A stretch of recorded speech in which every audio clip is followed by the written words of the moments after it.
Hello everyone, welcome to the official channel of Vector Educators. And guys, आज से हम बात करने वाले हैं एसबीआई क्लर्क मेंस की।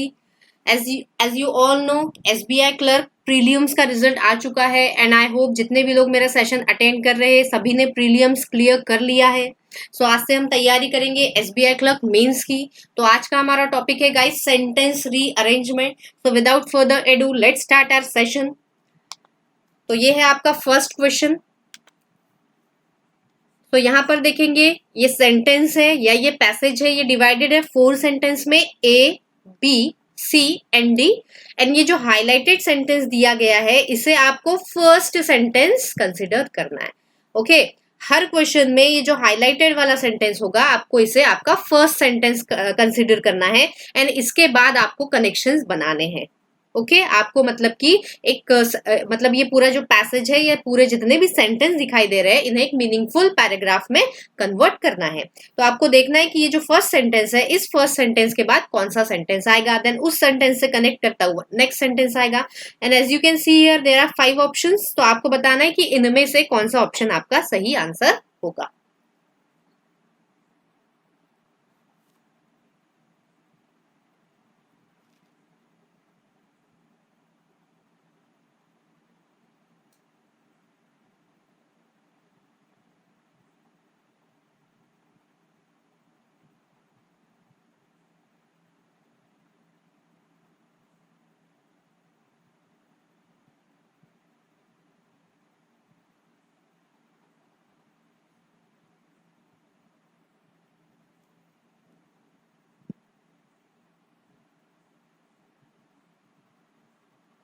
सो गाइज लेट्स डिस्कस। सो अगर बात करें यहाँ पर, ये हमारा फर्स्ट सेंटेंस है, इसे हम पहले रीड करेंगे। 2 years after accepting justice R M Lodha committee's recommendation, मतलब ये जो इनके जो रिकमेंडेशंस थे उनको एक्सेप्ट करने के 2 साल बाद की बात की जा रही है। अब देख लेते हैं टू धोज एग्रीव्ड। अब ये धोज मतलब क्या होगा, यहाँ पर इंसानों की बात की जा रही है, ह्यूमन बीइंग की बात की जा रही है। The supreme court has now extended some concessions. Okay, supreme court ने कुछ कंसेशंस एक्सटेंड किए हैं। ओके, अब यहाँ पर देखिए आपको समझ में आ रहा होगा कि किसे, टू दोज एग्रीव, जो एग्रीव हो चुके हैं। तो यहाँ पर देखिए कि हमें समझ में आ रहा है कि ये बी और ए का कुछ कनेक्शन बन रहा है। चलो पूरा पैसेज पहले पढ़ लेते हैं। विच एम टू रिवैम्प, रिवैम्प मतलब रिन्यू करना, cricket administration in the country by the rigorous rules. तो हमने देखा कि यहाँ पर ये बी और ए कनेक्ट कर रहा था कि सुप्रीम कोर्ट ने कुछ कंसेशंस एक्सटेंड किए। अब किसी को किए हैं, टू दोज हु एग्रीव, मतलब हमें समझ में आया कि ये जो बी है, बी के बाद ए आना चाहिए, तो हमने ये पेयर साइड में बनाकर रख लिया। ओके, देन यहाँ पर देखेंगे the supreme court has now extended some rigorous some concession which aim to revamp. तो यहाँ पर हमें समझ में आ गया कि बी के बाद ए आ रहा है एंड फर्स्ट सेंटेंस जो है हमारा ये है। तो हमें पहले ये देखना है कि फर्स्ट सेंटेंस के बाद क्या आएगा। तो यहाँ पर ये धोज एग्रीव तो नहीं आएगा पहले, ओके, क्योंकि ये बी आएगा, बी के बाद ही ए आएगा। देन हम चेक करते हैं कि क्या ये आएगा, the supreme court has now extended some concessions. Yes, ये आ सकता है कि 2 years के बाद जब लोधा कमेटी के रिकमेंडेशन एक्सेप्ट कर लिए है, किसने एक्सेप्ट किए, सुप्रीम कोर्ट ने, has now extended some concessions, तो बिल्कुल ये आ जाएगा। मतलब कि बी हमारा फर्स्ट सेंटेंस होगा। ये जो हाईलाइटेड सेंटेंस है इसे हम कुछ नहीं मान रहे, बस ये हमारे लिए स्टार्टर करके दिया हुआ है कि आपको इससे स्टार्ट करना है। बाकी एबीसीडी जो भी होगा ये हमारे ये जो 4 सेंटेंस है इससे ही अरेंज करना है। तो ये हमारा फर्स्ट सेंटेंस हो गया, supreme court has now extended some concessions. Okay, then इसके बाद देखते हैं हम कि इसके बाद क्या आएगा। इसके बाद हमने देखा था ए ही फिट होगा, हमने ऑलरेडी पेयर बना के रख दिया था, क्योंकि जब हमने इस पैसेज को स्कैन किया था, पढ़ा था, तो हमें समझ में आ गया था कि ए एंड बी में कुछ रिलेशन है। तो यहाँ पर ऑब्वियसली बी के बाद ए आएगा। अब हमें देखना है ए में क्या बोला गया था, टू दोज एग्रीव्ड, कि जो एग्रीव हो चुके हैं। तो अब हमें देखना है कि इस ए के बाद क्या कनेक्ट होगा। अब हमारे पास जो ऑप्शन बचे वो या तो सी है या तो डी है। To those aggrieved which aim to revamp, नहीं, यहाँ तो पर्सन की बात की जा रही है। वो किससे एग्रीव हुए थे, बाय द रिगरस रूल, जो बहुत ज्यादा रिगरस स्ट्रिक्ट रूल्स बने थे उनसे एग्रीव हो गए थे जो लोग। तो यहाँ पर ऑब्वियसली ए के बाद डी आएगा। देखा आपने कि ए के साथ डी भी कनेक्शन था कि जो एग्री हो गए थे किससे, ये जो रिगोरस रूल फॉर्म हुए थे उनसे। तो डी एंड डी के बाद लास्ट ऑप्शन बिना देखे ही हमें समझ में आ जाएगा क्योंकि एक ही बचा है सी, मतलब हमारा सही सीक्वेंस होगा बी ए डी सी। तो यहाँ हमारा क्या हो जाएगा, ऑप्शन नंबर ए हमारा करेक्ट आंसर, करेक्ट ऑप्शन होगा। आई होप सभी को क्लियर है। नेक्स्ट क्वेश्चन देखते हैं जो आपको ही सॉल्व करना है। तो देखिए क्या हो सकता है यहाँ पर। अगेन ये जो हाईलाइटेड पार्ट है ये आपके लिए स्टार्टर है, बाकी आपको फिर अरेंज करना है सीक्वेंस में।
Let's check guys, I hope सभी से बन गया है। तो यहाँ पर देखते हैं prime minister Narendra Modi announcement, okay announcement किए on independence day that Ayushman Bharat, okay ये हमारा स्टार्टर है। देखते हैं next, will be launch formally on 25 September 25 sends out the signal that the government, okay, is finally recognizing the link between or the National Health Protection Mission, health care and economic development. तो यहाँ पर इस sentence से आपको समझ में आ रहा होगा कि इसका जो कनेक्शन होगा will be launch formally on, बिल्कुल ये लग रहा होगा। लेकिन अगर आगे पढ़ते हैं तो यहाँ पर आपने देखा होगा और दी नेशनल हेल्थ प्रोटेक्शन मिशन, क्योंकि आयुष्मान भारत एक स्कीम है एंड यहाँ पर भी ये नेशनल हेल्थ प्रोटेक्शन मिशन ये भी एक स्कीम की तरह ही है। तो यहाँ पर ये इसका कनेक्शन हो जाएगा, मतलब हमारा जो फर्स्ट सेंटेंस होगा वो सी होगा। ओके देन अगर बात करें तो यहाँ सी का जो कनेक्शन है, अब यहाँ पर ये जो आयुष्मान भारत है और ये जो नेशनल हेल्थ प्रोटेक्शन मिशन है ये लॉन्च होने की बात की जा रही है, मतलब कि सी के साथ आपको क्लियरली समझ में आ रहा होगा कि कनेक्शन है कि ये जो आयुष्मान भारत है यानी ये जो हेल्थ प्रोटेक्शन मिशन है ये लॉन्च किया जाएगा, मतलब सी के बाद ए ही आना क्योंकि ये पेयर बन रही थी। ओके एंड आगे अगर बात करें तो ये जो ए था ए के साथ भी यहाँ पर पेयर बन रही थी, किसकी, बी की। क्योंकि ए में बोला जाया था कि ये लॉन्च किया जा रहा है, sends out signal that the government is finally recognising the link between. तो यहाँ पर हमें सीधा सीधा सब कुछ मिल गया कि सी के बाद ए आएगा, एंड ए के बाद क्या आएगा बी, एंड बी के बाद लास्ट बचता ही क्या है, हमें देखने की जरूरत नहीं है, डी ही बचता है। तो डी तो हम एज इट इज ऐसे ही लिख देंगे, क्योंकि जब ये तीनों अरेंज हो चुके हैं तो डी तो यहाँ पर आना ही है। आई होप क्लियर है। अगर आपको ऐसे एक एक सेंटेंस नहीं समझ में आता, लेकिन जब आप पढ़ते हो, रीड करते हो, स्कैन करते हो, तो आपको लगता है कि इस सेंटेंस का इस सेंटेंस से या किसी सेंटेंस से कनेक्शन है, तो बिल्कुल आप इस तरीके से सी ए या ए बी ऐसे पेयर बना के रख सकते हो कि जब भी आप सेंटेंस को फ्रेम करो, जब भी आप इसका सही स्ट्रक्चर बनाओ, तो आप एज इट इज इस पेयर को वहां पर पुट कर पाओ। आई होप सभी को क्लियर है। नेक्स्ट क्वेश्चन देखते हैं यहाँ पर।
तो गाइस आई होप सभी से बन गया होगा।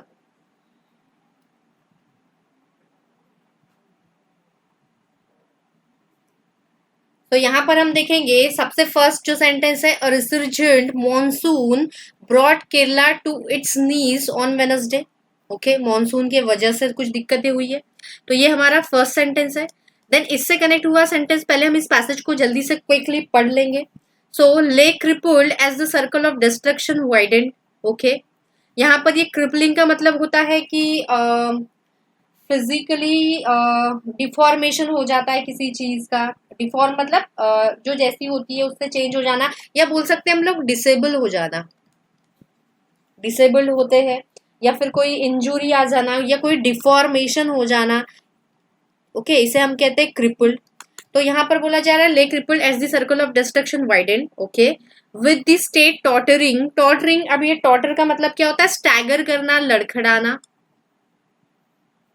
under submerged by floodwaters, cities and villages, the worst floods in its history। तो यहाँ पर देखते हैं जो फर्स्ट सेंटेंस है हमारा ये है। अब आपको जब हमने इस पैसेज को पढ़ा तो हमें समझ में आ रहा था कि यहाँ पर ए के बाद जो है, ए के बाद सीधा ये ए तो नहीं, मतलब ये जो फर्स्ट सेंटेंस है ये हमारा स्टार्टर है, तो इसके बाद जो कनेक्शन है यहाँ पर ये ए का तो नहीं होगा, यहाँ पर ये बी का कनेक्शन बिल्कुल सही फिट हो रहा है। A resurgent monsoon brought Kerala to its knees on Wednesday with the state tottering. बिल्कुल कैसे लड़खड़ा रहा था, तो यहाँ पर ये बी हमारा हो जाएगा। एंड आपने देखा होगा कि जब आप पढ़ रहे थे तो ये जो बी है, बी का कनेक्शन डी से हो रहा है, tottering under the worst floods in its history. तो यहाँ पर हमने देखा कि बी और डी का पेयर बन रहा है। देन अगेन जब हमने डी को पढ़ा तो डी से हमें समझ में आ रहा था कि in its history lay crippled as the circle of destruction widened, तो डी का ए के साथ भी कनेक्शन फुल बैठ रहा था। तो यहाँ पर देखो हमारा जो फर्स्ट सेंटेंस है वो फर्स्ट सेंटेंस क्या हो जाएगा, इसके बाद बी हो जाएगा, एंड बी के बाद डी है, एंड डी के बाद हमें पता है डी के बाद ए का कनेक्शन फिट हो रहा है, एंड लास्ट में बचा के हमारे पास सी बचा हुआ है, तो ये हो जाएगा हमारा लास्ट ऑप्शन। मतलब हमारा जो आंसर होगा वो होगा B D A C. Okay, इस तरीके से हम पेयरिंग करके भी सॉल्व कर सकते हैं। नेक्स्ट क्वेश्चन देखते हैं।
सो let's discuss guys.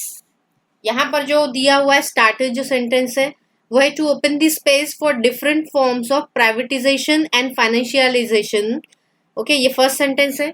N ideological campaign against state's role thereby setting the tone for reducing was necessary and it is successfully demonized, demonized the state's responsibility towards its citizens। तो यहाँ पर अगर आप देखोगे तो यहाँ पर ये जो ए सेंटेंस है, ए सेंटेंस का कनेक्शन आपको सी के साथ दिख रहा है।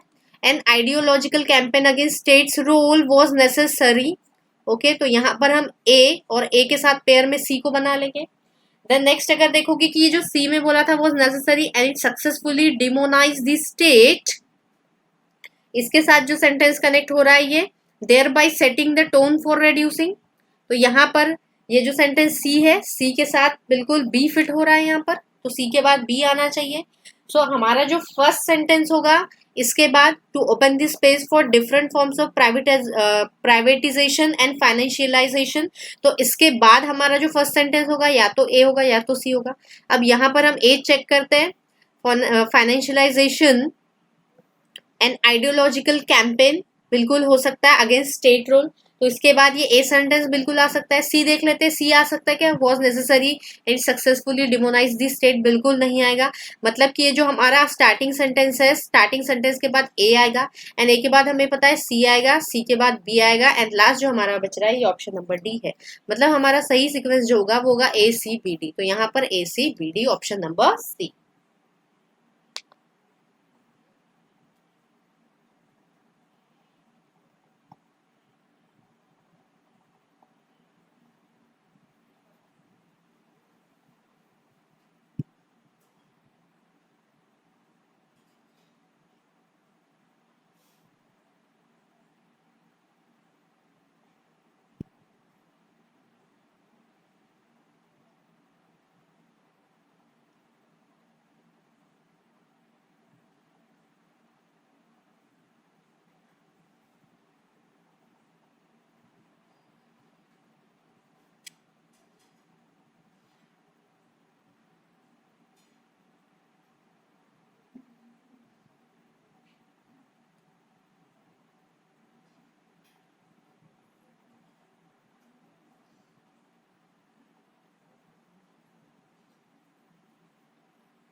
सो गाइज लेट्स डिस्कस। तो यहाँ पर जो स्टार्टिंग सेंटेंस है ये है now that the LGBTQ persons are formally being called. अब देखते हैं यहाँ पर कौन सा सेंटेंस आएगा इस सेंटेंस के बाद। Those who are on wrong side of caste religion and ethnicity, तो यहाँ इससे कोई कुछ कनेक्शन नहीं दिख रहा है। Articulate and intersectional politics of hope that insist, नहीं। On the forms of emancipation that do not exclude, ये भी इससे बिल्कुल भी कनेक्ट नहीं कर रहा है। into full-fledged sexual citizenship, how does the queer movement, तो यहाँ पर ये जो सेंटेंस है स्टार्टिंग ये डी से प्रॉपरली कनेक्ट हो रहा है, क्योंकि यहाँ पे कंसिडरेशन की बात की जा रही है स्टेटस की। तो यहाँ पर ये जो ये सेंटेंस होगा इसके बाद फर्स्ट सेंटेंस हमारा हो जाएगा डी। देन डी के बाद देखते हैं, डी के बाद जो सेंटेंस कनेक्ट होगा क्या वो ए हो सकता है? डी हमारा हो चुका है, ओके, इसे हम हटा देंगे यहाँ पर। देन देखते हैं ए कनेक्ट होगा क्या डी के साथ? Those who are on the wrong side, queer movement नहीं। Those who are on the wrong side of the caste religion ethnicity नहीं। Queer movement articulate an intersectional politics of hope that insist. तो यहाँ पर ये D के साथ B का connection हो रहा है, ओके, क्योंकि यहाँ पर देखिए now the LGBTQ persons are formally being called, बुलाया जा रहा है into full fledge sexual citizenship के लिए। How does the queer movement articulate मतलब फॉर्म कर रही है an intersectional politics of hope that insist, क्या इंसिस्ट कर रही है? इंसिस्ट, और इंसिस्ट के साथ हमेशा ऑन आता है, तो इसी से आपको कनेक्शन समझ में आ जाएगा कि इस वर्ड के बाद ये insist on forms of emancipation that do not exclude, C आ जाएगा। एंड सी के बाद हमारा जो लास्ट बचा हुआ है वो क्या हो जाएगा? Option number A. तो मतलब हमारा सही बन जाएगा डी बी सी ए। तो यहाँ ऑप्शन क्या हो जाएगा? D B C and A. I hope सभी को क्लियर है।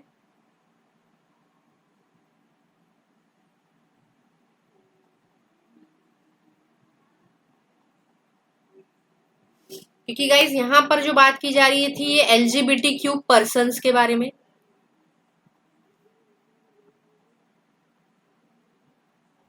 ओके। एंड ये जो सेंटेंस है इस डी को यही सेंटेंस कनेक्ट करेगा एलजीबीटी पर्सन या सिटीजनशिप में की जो बात की जा रही है वो इसी सेंटेंस में।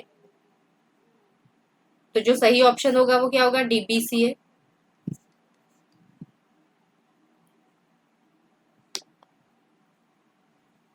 नेक्स्ट देखिए गाइस क्या हो सकता है।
So let's discuss guys.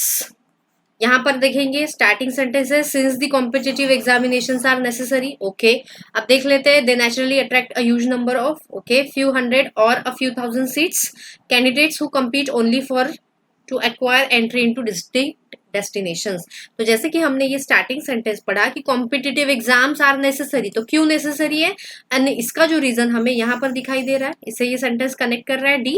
क्यों? To acquire entry into distinct, अलग अलग डेस्टिनेशंस में एंट्री के लिए ये हमारा डी ऑप्शन, मतलब कि ये डी जो फ्रेगमेंट है जो सेंटेंस है ये इसे कनेक्ट कर रहा है, मतलब कि फर्स्ट सेंटेंस हमारा डी हो जाएगा।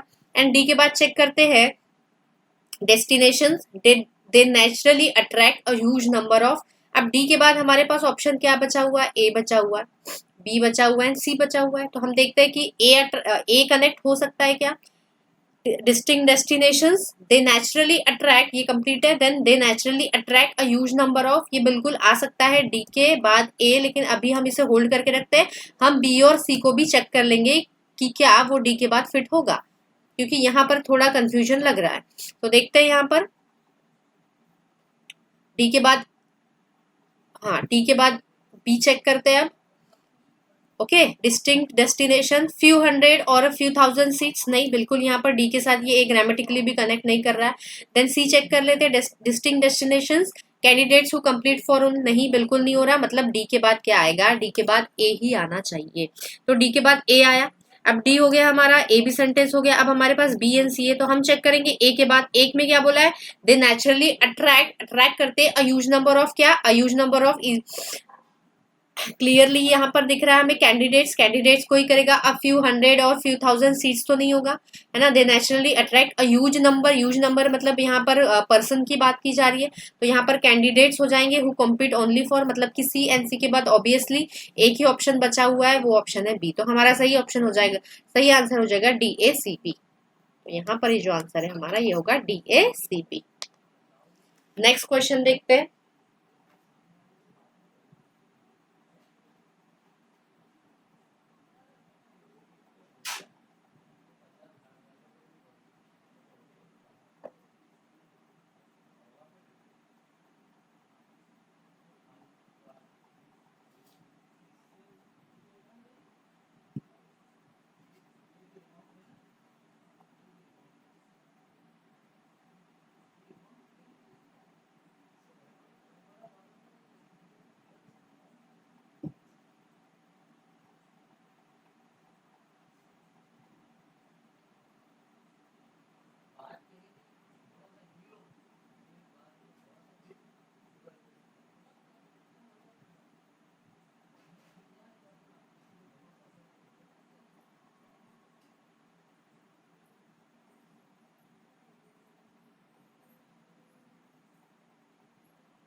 Let's discuss guys. तो यहाँ पर देखेंगे workable and wild animal to be wildly disseminated, disseminate मतलब होता है डिस्ट्रीब्यूट कर देना, स्कैटर, सॉरी डिस्ट्रीब्यूट नहीं एग्जैक्टली, स्कैटर कर देना, स्प्रेड कर देना। Okay, crop and livestock insurance schemes avoidance behaviour need to be made friendly and, तो यहाँ पर देखते हैं हम क्या हो सकता है इसका आंसर। अब जो फर्स्ट सेंटेंस है वो है crop and livestock insurance schemes, तो यहाँ पर हमें क्लियरली समझ में आ रहा है कि पहला जो सेंटेंस होगा हमारा वो सेंटेंस हो जाएगा D, crop and livestock insurance schemes need to be made friendly. बिल्कुल, क्योंकि देखेंगे यहाँ पर life insurance schemes workable and wild animal नहीं, टू बी वाइल्डली नहीं, अवॉइडेंस नहीं, बिल्कुल मतलब कि ये जो गिवन सेंटेंस है, जो स्टार्टिंग सेंटेंस है, उससे हमारा सेंटेंस जो है डी कनेक्ट हो रहा है।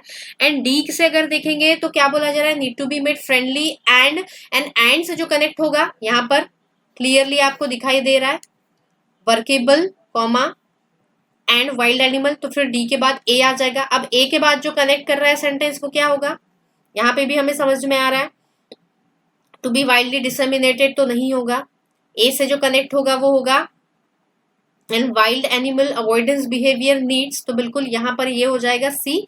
एंड लास्ट में जो हमारा ऑप्शन बचता है वो होता है बी, तो हमारा सही जो सिक्वेंस हो जाएगा वो हो जाएगा डी ए सी बी, तो मतलब हमारा जो आंसर है वो है option number B. Next question देखेंगे।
तो गाइज यहाँ पर देखेंगे man eating leopards have been conclusive identification process नहीं होगा on earlier occasions but without demonstrating any नहीं, तो यहाँ पर यही सेंटेंस कनेक्ट होगा। Shot in Himachal Pradesh and Uttarakhand, तो बिल्कुल हमारा फर्स्ट सेंटेंस डी हो जाएगा क्योंकि स्टार्टिंग सेंटेंस के बाद ऑप्शन नंबर डी सही है। एंड डी के बाद अगर चेक करें, यहाँ बोला है shot in Himachal Pradesh and Uttarakhand, then हम देखेंगे नेक्स्ट जो सेंटेंस कनेक्ट होगा ऑन अर्लियर ओकेजन्स, यहाँ पर बिल्कुल बी हो जाएगा क्योंकि ये तो कंक्लूसिव आइडेंटिफिकेशन प्रोसेस नहीं होगा। एंड यहाँ पर ये सी ऑप्शन भी नहीं होगा, मतलब डी के बाद बी कनेक्ट हो रहा है। एंड बी के बाद हम देखेंगे तो बी के बाद जो ऑप्शन कनेक्ट हो रहा है वो क्या होगा, earlier occasions but without demonstrating any, बिल्कुल सी हो जाएगा। एंड सी के बाद जो ऑप्शन नंबर बचा हुआ है लास्ट ए, तो यहाँ पर देखेंगे एक बार हम पढ़ के देखेंगे इसे क्या हो जाएगा।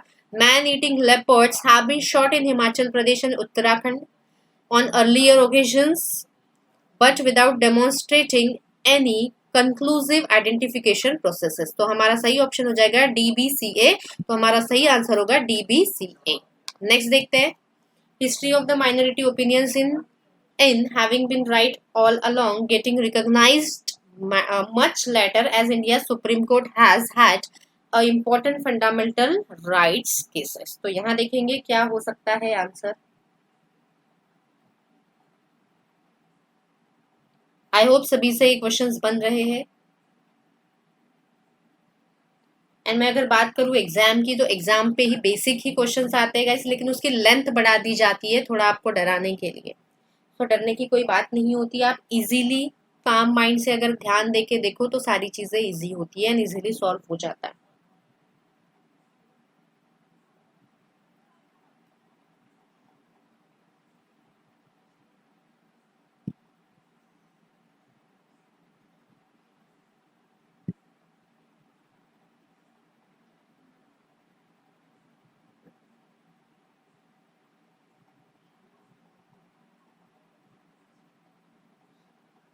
तो गाइज यहाँ पर देखिए, India supreme court has had, check कर लेते हैं, history of the minority opinions in having been all right along getting recognise much as later important fundamental right cases.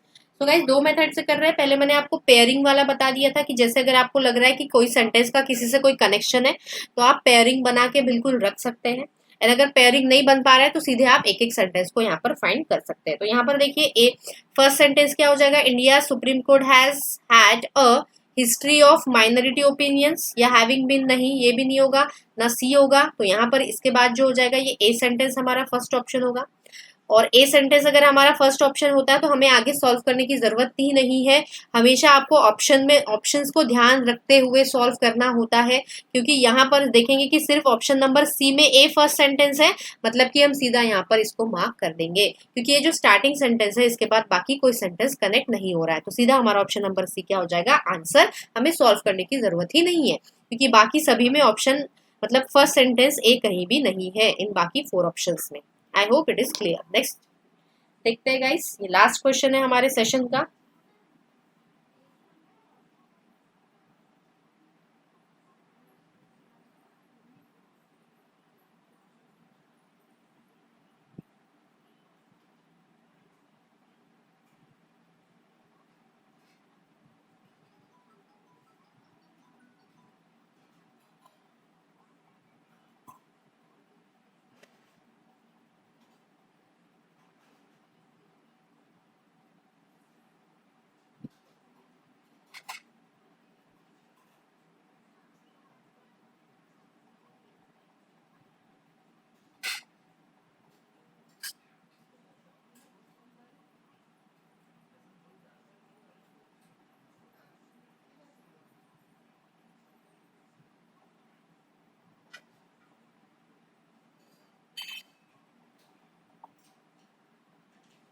So guys यहाँ पर अगर चेक करेंगे तो ये जो स्टार्टिंग सेंटेंस में बोला जा रहा है for a case that has been litigated over the last 6 years, तो यहाँ पर केस की बात की जा रही है।